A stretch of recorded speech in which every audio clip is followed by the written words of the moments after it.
Good afternoon. Welcome to our side event focusing on the human rights situation in Sudan, organized by Committee for Justice. My name is Maya Man. I'm a legal officer with Initiative for Strategic Litigation in Africa, ISLA, and I will be your moderator for today. As a brief introduction, most of us we know that the Sudanese conflict has erupted in April 2023 between the Sudanese Armed Forces and the Rapid Support Forces. Since this unfortunate event has happened, Sudan has descended into one of the worst and most acute and complex human rights crises in the world. The conflict, which initially erupted in the capital, Khartoum, quickly spread across multiple states, most severely affecting Darfur, Kordofan, and parts of eastern Sudan. The humanitarian and the human rights consequences have been devastating. And just to also lay the context of the broader context of why this conflict has occurred, the ongoing conflict is rooted in a long-standing rivalry between the Sudanese Armed Forces and the Rapid Support Forces, both which played crucial roles in cutting off the Sudanese transition in 2019, having staged a coup in 2021. The failure to fully integrate the Rapid Support Forces into the regular Sudanese army and the broader context of over political power, security sector reforms, as well as control of natural resources escalated into an open warfare. The conflict has revealed deep fractures in Sudan's political and social fabric, as well as the failure of international mediation efforts. The situation has been compounded by regional interference, armed flows, and the absence of cohesive peace processes. While multiple ceasefire attempts have been made, none have held, and the prospects for a negotiated settlement remain uncertain. Some of the key trends that relate to the Sudanese conflict include widespread civilian casualties and displacement, with over 8 million, as part of the latest reports from the UN, have been displaced internally and across the borders, and tens of thousands have actually lost their lives. Another key trend that is seen in the Sudanese conflict is that targeted attacks and ethnic violence is present, such as targeting of the Masalit tribe and community in Darfur, West Darfur, particularly Jenaina. There is also high presence of sexual and gender-based violence that is seen in this conflict, particularly in areas that are under RSF control. And then when such things happen, victims often don't have access to justice or medical care. There is also total collapse of governance and essential services, as well as shrinking civil space and attacks on human rights defenders, as well as humanitarian providers, apologies. And we've also witnessed that there has been a use of siege and starvation tactics between the warring parties, where humanitarian aid is not allowed to enter regions controlled by RSF, and then sometimes in the areas of the controlled by SAF. So this is just to lay background, right, of what's happening. I have a couple of panelists with me. We have two joining in person, and then we have two that will be joining us online. Let me start with the panelists that I have present here. On my left, we have Majid Maali. Okay, he works with Sudan. He's a Sudan country coordinator at Defend Defenders, and he will also focus on the issue of the justice system in Sudan, particularly the denial of fair and public hearings, trial guarantees, as well as prolonged pre-detention periods. And maybe you can also touch down on the fact that a lot of civilians who have been accused of being aligned, let's say, with RSF, have been prosecuted and killed without going through the system, right? On my right, we have Muhammad Abakar. He's a researcher at Awafi, and he will talk to us about the patterns of torture enforced disappearance and the targeting of civil society as well as humanitarian providers in Sudan. Online, I have Mus'ab Subhi. He's executive office member of emergency lawyers. He will address the extrajudicial killings, the massacres, as well as forced disappearance and arbitrary arrest of lawyers and human rights defenders. And lastly, but not least, we have Eva Nood. She works with she's a human rights lawyer, and she will discuss and give us a brief of what's happening with the ICJ case that Sudan has before the ICJ against UAE, as well as the use of universal jurisdiction and the importance of documentation. We apologize for starting late. We have had some technical issues. Then let me just lay down the ground rules. Each speaker will have 10 minutes. We will reserve 15 minutes for questions and discussion in the room. So let's start with Subhi. Please take the floor.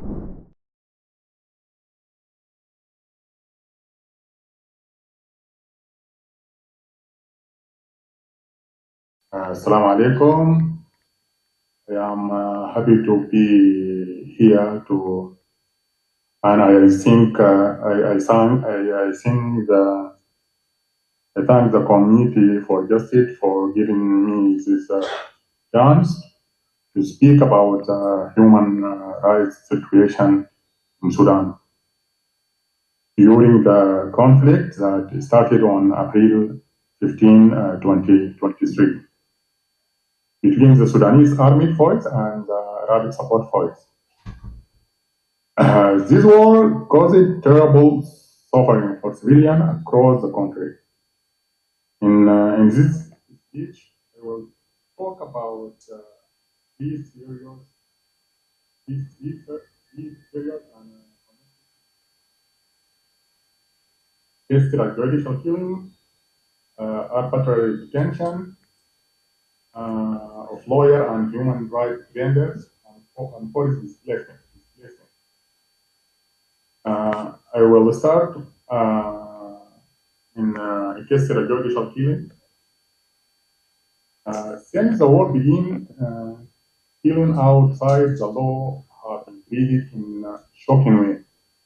Civilians are being killed by both the Sudanese Armed Forces and Rapid Support Forces in the three main ways. Number one, when civilians try to stop loading or search. And number two, when they are suspected of helping one side in the war. And last, when they are targeted based on their race or ethnicity. Thousands of people have been killed in Khartoum without any trial or legal process. In some places, bodies were found in the streets or in mass graves. Some showed signs of torture. Even aid workers, human rights defenders, and medical staff were killed. Sometimes after being kidnapped or during random checkings. The worst part is that no real investigation are happening for these crimes. Second, arbitrary detention of lawyer and human rights defenders. Lawyer and human rights defenders in Sudan are now direct targets of repression. This is because they document violation and help victims to get justice. In the past years, many were arrested without any reason. For example, our colleagues Muntasir Abdullah, who faces charges that could mean life in person, and Riyad Abdullah and Abu al-Khatim were all arrested without any reason. Today, some were kidnapped, beaten, and held in secret places. The arrests are illegal. Most happen without good orders, and we are based on kills, that is, of helping the other side in the world. Today, we urgently need legal protection for human rights defenders in Sudan. But war must not be used to criminalize their work. I want to also speak about the three main pattern in the war in the Sudan. The first displacement. The war caused one of the worst displacement crises in the world today. More than 12 million people have been forced to leave their homes inside and outside Sudan. This is not because of fighting, just in many cases, civilians were directly targeted.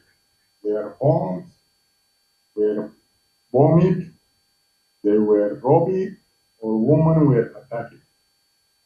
Women and girls suffer the most during displacement. Why is that? Inside Sudan or near the border? There is not enough humanitarian help. People have lost their homes, documents, and their communities. What is happening in the Sudan, not just local crisis, is human rights disaster that needs urgent global attention. Extrajudicial and arbitraristic and forced displacement are three sides of the collapse, but there are still hope. To join work by activities, teams, and local and international organizations to respond in this crisis. Thank you, thank you for listening me. I am ready to answer any question. Thank you.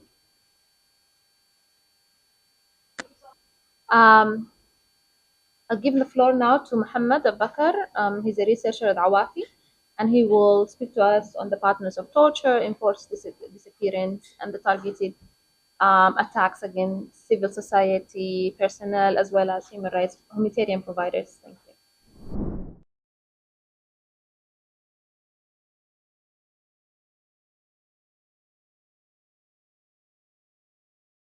Thank you, moderator, and our member of these panels. We have one based on our reports, research studies recently published. We published it on attacks on healthcare and torture violations against civilians, and recently we conducted to result a report on attacks on violations, torture against civilians in Darfur particularly. And I'm going to emphasize that the pattern of the torture we conducted and our reported our research studies reported is the beatings,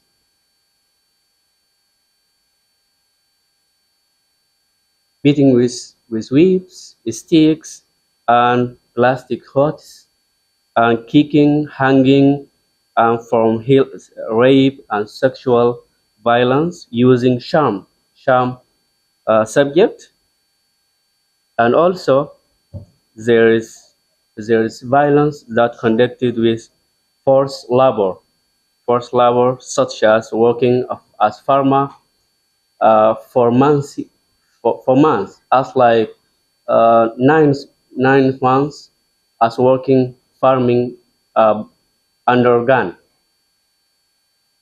So also, the part of this torture we reported is the verbal, racial, assault, uh, threats of accusation, and deprived of food, waters, and health care. So the most of the victims in Darfur were being tortured because of their ethnicity and their social activities and jobs such as lawyers, journalists, human rights defenders, and so on. The main purpose of this torture was to obtain the, the information and intelligence information of them. And secondly, to focus on the case of being the soldiers or spies for other parts of the world. And the third, just because of force force convention, just to obtain force convention of these victims. Four is just one to punish them because they coming from just another part of the tribal and political orientation.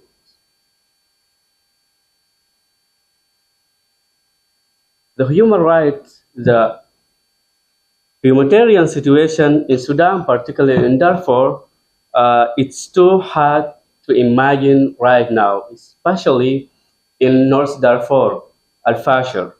And it's severe bad and critical. And truly, there is a people going to dying because there is too much lack of food, of healthcare, of pure water like that. And all of these amid humanitarian workers are still being attacked, such as abduction, which requires to release after pay ransoms. So after this, we are recommended to call to protection immediately to this civilian on ongoing war now. And we calling also particularly NGOs and centers working on human rights watch and human rights to continue to documenting and monitoring the situation in Sudan and particularly in Darfur. We encourage all whom concerned to take truly action to end these human rights violations against civilians, including defenders, lawyers, civil society leaders, and the empathy have to be in now. Thank you so much. Thank you so much once again, Musab. Um, Muhammad, I'm so sorry. I keep mixing up. Yeah, Muhammad. We will move now to hear from Majid Maali, and he will speak to us about the justice system issues in Sudan, such as the denial of fair trial guarantees, etc. Thank you so much, Majid. Please take the floor. Thank you, May. Good afternoon, everyone. Um, I've been caught off guard, but I'll do actually my best to talk about this, topic. Um, talking about Sudan in general these days it's just tough, and sometimes actually overwhelming. Speaking about the administration of justice in Sudan, before the war, the Sudanese legal system and the administration of, justice has had serious, challenges. Since the 2019 revolution, we don't have a legislative body, and most of the Sudanese law until now, they don't conform with Sudan legal obligation and international human rights, system. The Sudanese Penal Code includes more than 13 articles punished by, this penalty. Um, so and then the other part of the legal system, the judiciary system, has been corrupted over the past decade. The correction facilities also the same. Police and law enforcement. You know, so the situation was bad before, after, no, before the war, but now since the outbreak of the war in April 2023, the situation actually got even worse. Um, the state, it's completely, collapsed in both RSF and SAF, control areas. However, the situation in SAF, control area is a bit better when, it comes to the administration of justice. That doesn't mean that there is serious challenges when it comes to access to justice, fair trial. We have witnessed extrajudicial killing in both SAF and RSF, control areas.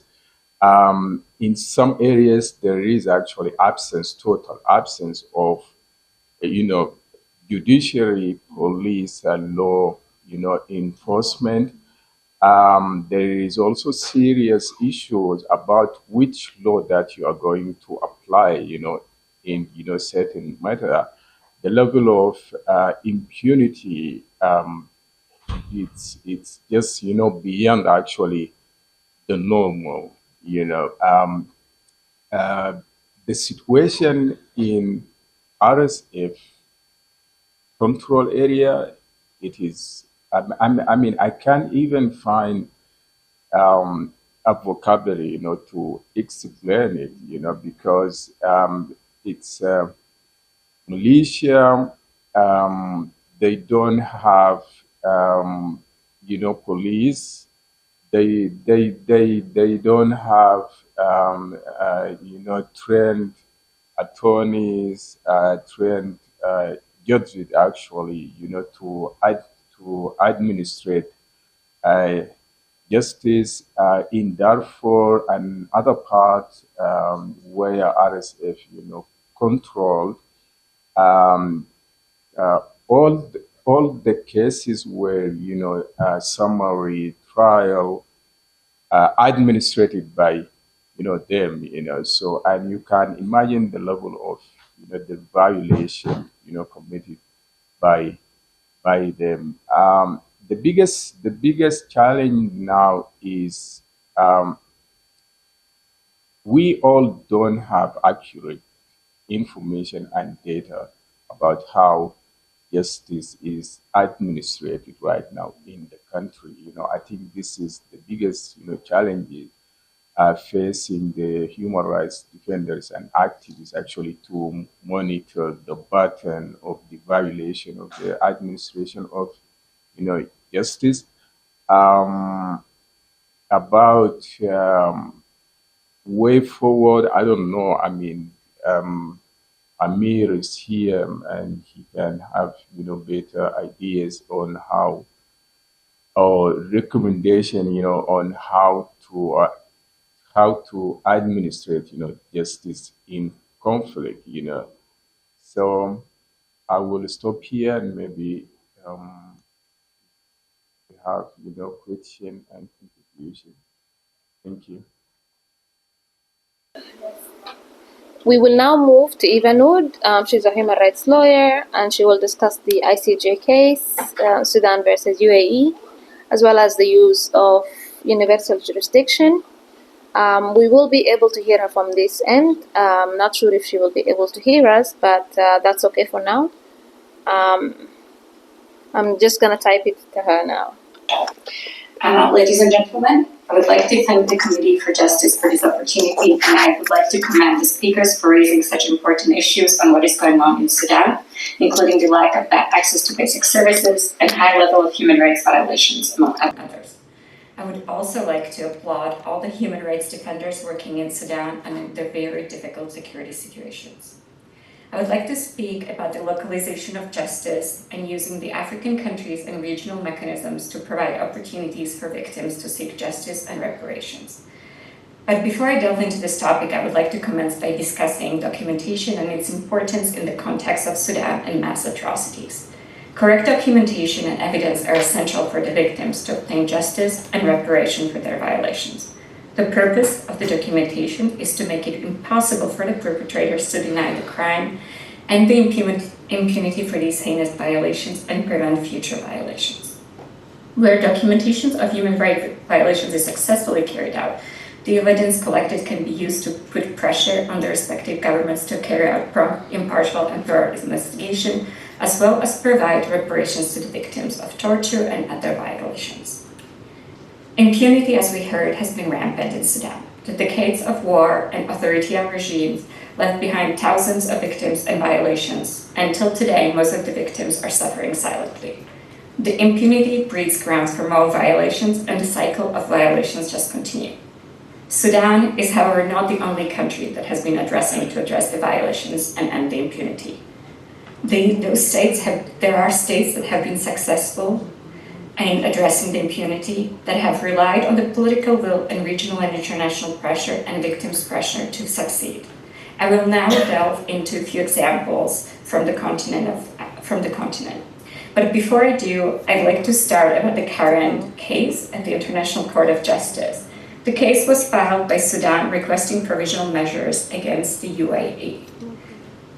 Then I will discuss a little bit Habre trial and Sierra Leone tribunal before discussing the potential for the universal jurisdiction cases in Africa. Earlier this year, the government of Sudan filed a claim at the International Court of Justice against the United Arab Emirates, accusing them of complicity in the genocide against the Masalit community in Darfur by supporting the RSF via providing weapons and ammunition, among others. The court held a hearing to decide if it has the jurisdictional measures. The entire hearing was focused on whether the court has a jurisdiction to hear the case. Sudan government argued that the reservation by the UAE to the Genocide Convention does not affect the court's prima facie jurisdiction, and even if such a reservation was accepted, it's incompatible with the object and the purpose of the treaty. However, the UAE asserted that the court lacks the jurisdiction considering the existing jurisprudence, and further court does not have the jurisprudence since the basis of jurisdiction is subject to clearly formulated, notified, and properly registered valid reservation. So on Monday, the court will decide if they can hear the case, and if Sudanese government is successful, it will move into the discussion about the provisional measures similar to the case of South Africa versus Israel. Let me now talk about two tribunals on the continent. One is Sierra Leone Tribunal, and the other is the Habre trial, that have successfully prosecuted and found perpetrators guilty of severe human rights violation. First, the Special Court for Sierra Leone was a judicial body set up by the government of Sierra Leone and the United Nations to prosecute perpetrators who bear the greatest responsibility for serious violations of international humanitarian law committed in Sierra Leone during the Civil War. On 12 June 2000, the Sierra Leonean president wrote a letter to the United Nations Secretary General asking him and the international community to try those responsible for crimes during the conflict.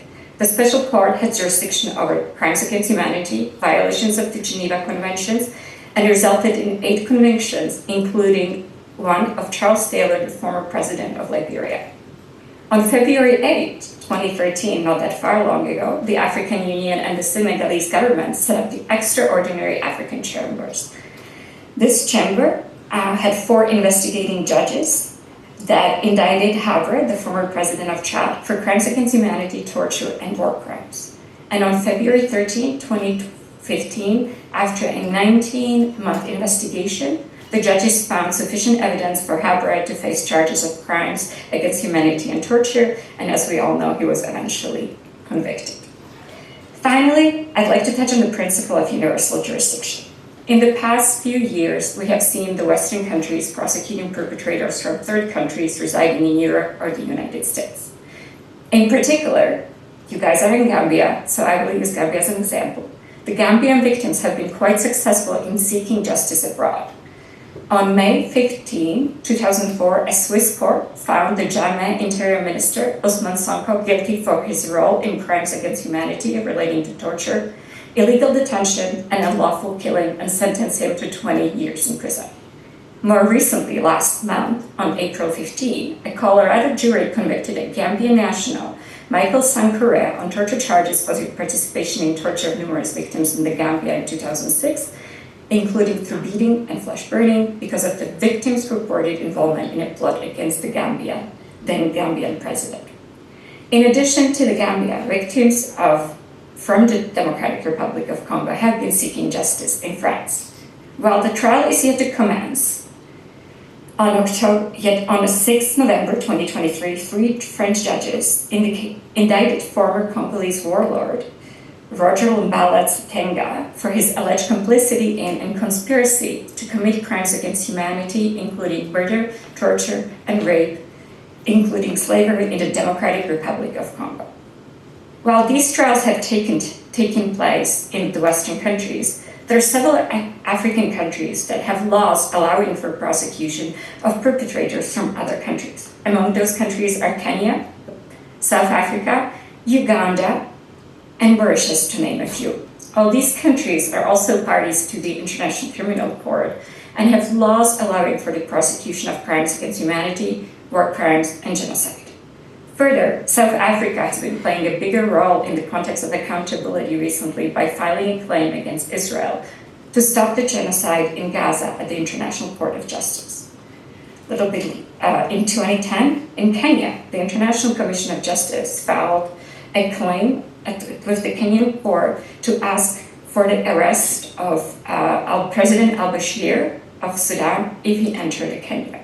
A claim was successful, and the arrest warrant was issued, the ICJ arguing that Kenya has an obligation to arrest him should he set foot on its territory. However, as we know, the Kenyan government refused to arrest him.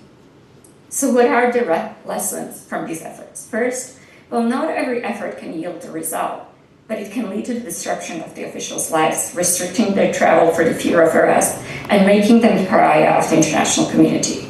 Omar Bashir stopped traveling to countries in which he knew he was likely to face the arrest. Second, solidarity with like-minded civil society organizations in African countries that have laws to prosecute the heinous crimes, and these perpetrators can be found in these countries. I spent most of my time in Kenya, and Kenya is one of them. Collective pressure on the regional bodies like the AU to set up accountability mechanisms for Sudan. And finally, the African countries that have the laws and structure to obtain justice for the victims of atrocities can learn lessons from Sierra Leone or the Gambia how to end the cycle of immunity. While we are talking about accountability, it's important to know that political will and accountability goes hand in hand. In the past, the African leaders or elders came together to negotiate peace and urge the states to carry out accountability measures. Without these pressures from the international and regional community and people and the victims on the ground, accountability often falls aside and the impunity continues to flourish. Thank you, and I look forward to our discussion.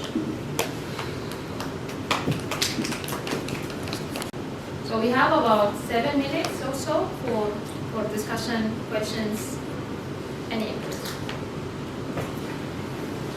I have a small question regarding the case that the Sudan against the UAE and the ICJ case now. My question is for for the panelists, all of them, if it's possible, especially our Sudanese human rights colleagues, how they see this case, the opportunity to the Sudanese civil society to engage in such kind of cases. This is something we need to understand it, and I think you are the one who could give us an answer regarding it, because we feel I don't know, but till now the reaction is coming from the civil society in Sudan regarding this case is not what we think. There is some reason, say, or there is some answering, say, this something is between the army and the RSF, and it's not something between the Sudanese victims and the perpetrators, and the others say it's something is politically, it's political case, it's not a human rights case. There is a lot of answering regarding this, but if you could help us to understand this case and how the Sudanese, the civil society see it, and this will help us a lot to understand the situation. Thank you.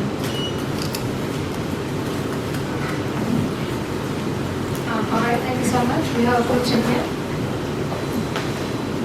Thank you so much, May, and the panelists as well, for the rest of the colleagues who are joining us online. I have a comment as well, maybe it sounds to be a question as well, regarding the humanitarian situation, particularly in Darfur or in Al-Fashir, the capital of the North Darfur. As you may know that after the RSF took over the Zamzam IDP camps, where most of the people that start with from Al-Fashir to Tawila. That means there is a huge gap in terms of the foods, water, and generally the humanitarian assistance. Where we are feel that there is the role of the organization that's still very large, such as international organization or the national organization as well, where this should be highlighted as most of the children as well, the women, now they're suffering a lot. So I feel that there is a really needs in terms of the advocacy efforts, where this is a main role for the Sudanese civil society before the regional organization as well, the mechanism. The second thing is related to the recently development in the Kordofan, in the Nuhut city, where 2 days ago RSF controlled the capital of the I think West Kordofan, West Kordofan and Nuhut, and we are receiving a lot of informations from different channels that there is a different type of violations are committed against civilians. That means as an organization we're supposed to take an action. Because if you see now, there is no people talking about what's happening in North Kordofan particularly. We know that there is a lack of information from the ground and so on, but that's not mean to stop talking about what's happening there. In general, we're supposed to highlight the situation there, since there is a lot of civilians are dying. Yesterday I was talking to Majid, and he was telling us that his the brother of his father was killed there, and now he's unable to communicate even with his father, who is still inside the Nuhut. So we're still receiving this terrible information from such areas. And here I would like to emphasize that the civil society as well, the regional mechanism, such as AU and the African Commission, should take action regarding what's happening in Sudan. Lastly, I would like also to highlight the impact of the cut of the US fund on the civil society organization working. As you see here, there is no enough organization, no enough people from Sudan now attending this session, which is very important for us. and as we are stakeholders, we're supposed to be in front of these platforms in order to highlight the situation there in Sudan. So also this has impact and affect our work in Sudan, where we're supposed to utilize our resources, where we're supposed to collaborate together in order to reflect the situation and in order to support the Sudanese people. Thank you. Okay, so you have a question? Okay, all right, so we will conclude with you and then I'll give the floor to the panelists. And thank you for your intervention and moderation. Do you think that Sudanese women, and do you still believe that Sudanese women who are victims of this war can one day access to justice through international mechanisms, especially on the cases of sexual aggression and rapes? All right, thank you so much for the engagement. I'll leave the floor first to Eva, who will just give us a bit of a reflection around the question asked by Mifreh around the ICJ case and what about the available opportunities for civil society to engage in the case and how best it can be utilized, because again we do have al-Bashir case is still ongoing before the ICJ, but what can we do different, in terms of engagement, and also the fact that a lot of civilians view it as a political case as opposed to a human rights case, since it's being led by the de facto government of Sudan, and Sudanese civilians who are the victims of these human rights violations have not really been consulted, in preparation of the case. So Eva, please go ahead. Thank you so much. So let me just make sure that the al-Bashir case that you have referred to is in front of the International Criminal Court, not in front of the International Court of Justice. The International Court of Justice is a fifth organ, permanent organ of the United Nations, and it has its seats in the Hague. And it is a forum for states to litigate disputes. That's why Sudanese government had to file it against the UAE. I completely agree that it is a political in some way, but it also sets a lot of important precedents. And we've seen it in regards to the Gaza case, we've seen it in regards to the Myanmar case, we've seen it in regards to the Congo case and Rwanda, we've seen it when the court found Serbia responsible for the genocide in Srebrenica. So yes, while it's a dispute between the two states, I would argue that it's also an opportunity to present and gather the evidence and use the opportunity for advocacy to put pressure on other members of the United Nations to do something about, particularly in this case, interventions of the UAE. As we also know, the Serbian government recently filed a claim to support the UAE. So there are political and opportunities to pressure the other governments to stop the sales of the guns. But there is also a question of, once this moves to the next proceedings, they will be looking more and more into the evidence of human rights violations, and that will be presented. So while this is opportunity to engage with it, because it's a court between two countries, it does not allow necessarily for the opportunities of the civil society or organizations to engage directly. But I do think that there are opportunities to use the verdict and use the proceedings to pressure the governments of other countries to put more pressure on the UAE and stop the sales of the guns and ammunition.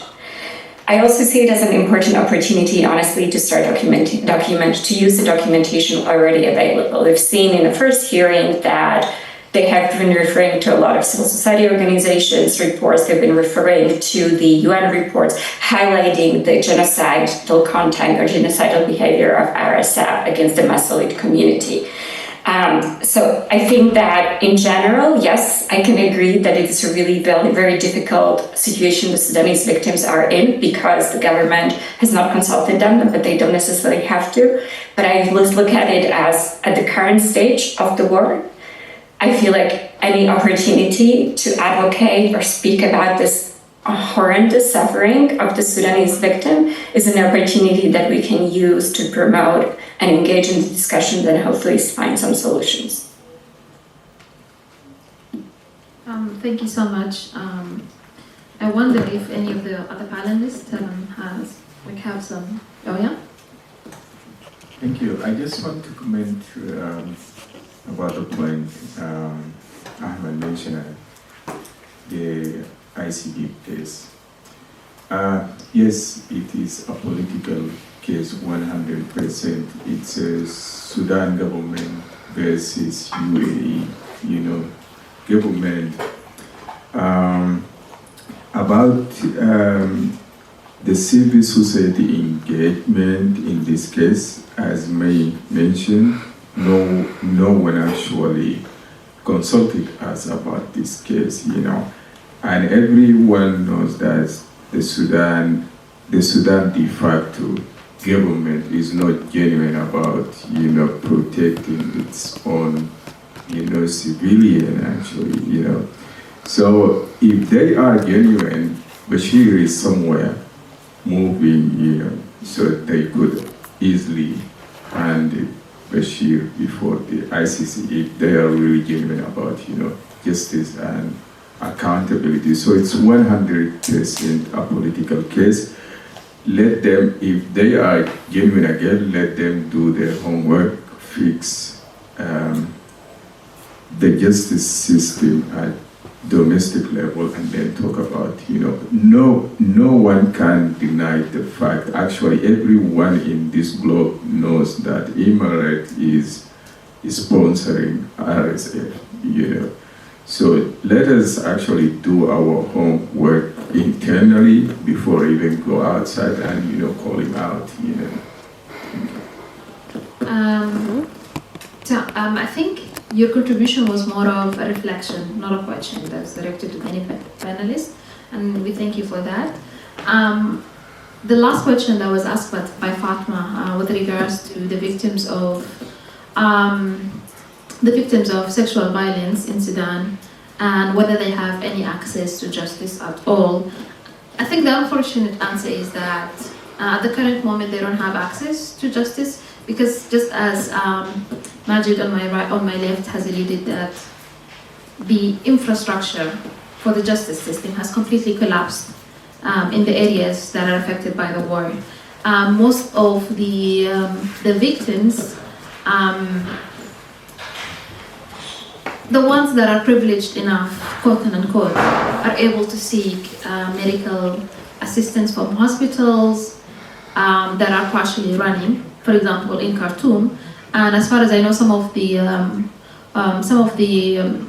organizations that are working on supporting the humanitarian efforts have been working towards providing Plan B pills for victims of sexual violence, just to at least prevent any pregnancies that might result from incidents of rape. The second part is that most of the times when these incidents happen by soldiers, let's say RSF soldiers, they are not identifiable. They are unable to point out that this person did this to me, which is quite unfortunate. And then also there's also the social aspect to it. Issues of rape, sexual violence, or anything sexual really is considered a taboo. So even if you're a victim, speaking about it and approaching any sort of legal assistance might also put you in trouble, unless you have the backing of, like your community, your family, etc. So far, the efforts to document these kind of incidents have just been from civil society organizations that are still functional in Sudan, as well as organizations that work within the region, but they have a focus on Sudan, such as the SIHA network. They have been sharing statistics of cases of victims, but most of the times when victims approach them to speak, they speak anonymously. Yeah. So it's quite unfortunate, really. Do you have anything to add to this point? Maybe one final thing. I think there is high need for support for the Sudanese civil society and human rights defenders inside Sudan who are documenting atrocities in both RSF and SAF control areas. They face very difficult situation with little actually help. They are in front and they face all these challenges of killing, arrest, detention, sexual assault for women human rights defenders. So I just want to call for solidarity, but also support for those who are in Darfur and in other parts of Sudan, working in this condition and bringing out, what is happening in Sudan. Thank you. All right, thank you so much. This brings us to the end of our side event. We reiterate our appreciations to Committee for Justice for hosting this event and really providing us with a platform to speak about what's happening in Sudan. We don't take it lightly, and you have been consistent about it. So we really appreciate it. The second thing is to thank our panelists on the podium as well as the ones joining us online. Thank you for sharing the insights and basically highlighting the specific issues that Sudanese are facing in the ongoing war. And lastly, thank you, our participants online and in the hall for sticking through. And we apologize once again for the technical issues that we have faced. Okay.